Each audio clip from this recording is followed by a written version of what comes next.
বন্ধুরা, আজকে আমার রেসিপি হলো কুমড়োর ডাঁটা, আলু, ঝিঙে, তারপরে কাঁঠালের বীজ আর এই মটর ডালের বড়া।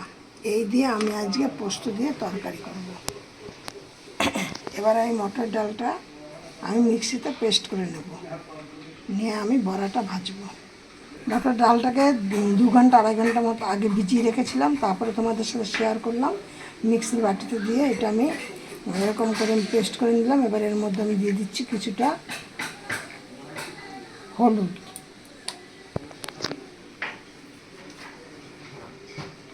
অল্প পরিমাণে নুন, কারণ তরকারিতে যখন নুন দেবো তখন কিন্তু এই নুনটা আবার এর সাথে টানবে। এবার দিয়ে দিচ্ছি কড়াইতে তেল।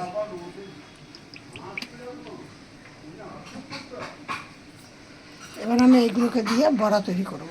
এবার দেখো আমি এর মধ্যে দিয়ে দিচ্ছি কালো জিরে আর তেজপাতা,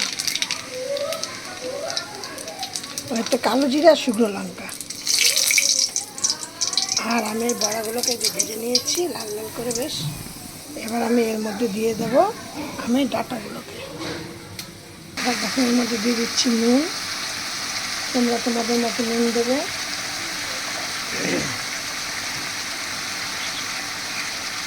যেহেতু পোস্ত দিয়ে করবো বলে হলুদ একটু কম দেবো। আর এবার দেবো চিনি।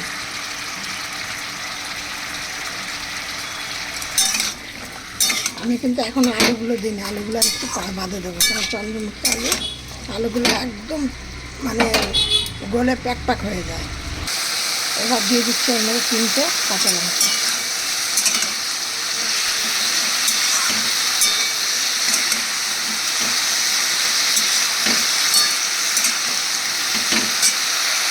দেখো সে বলেছিলাম একটু পরে আলুগুলো দেবো, দেখো এবারে আলুগুলো দিয়ে দিয়েছি। দিয়ে এবার আমি এর মধ্যে দিয়ে দেবো জল ধরে দেবো।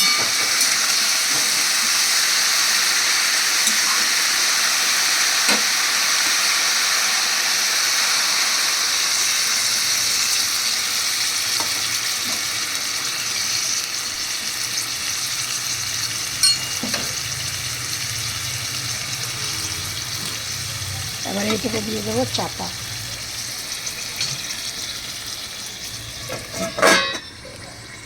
এবার দেখো আমার ডাঁটাগুলো কিন্তু সেদ্ধ হয়ে গেছে, কাঁঠালের বীজগুলো সেদ্ধ হয়ে গেছে। আমি এখন এর মধ্যে দিয়ে দেবো পোস্ত বাটাটা। এবার পোস্ত বাটাটা দেওয়ার আগে আমি তার মধ্যে দিয়ে দিচ্ছি কিছুটা তেল।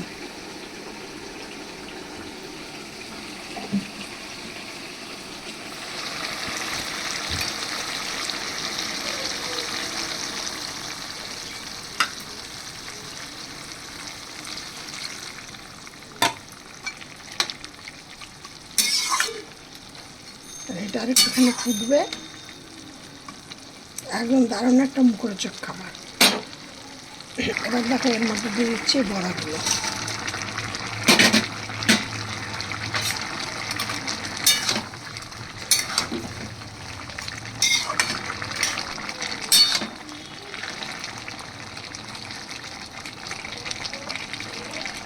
এবার গ্যাসটা লো করে আরেকটু আর মিনিট 4-5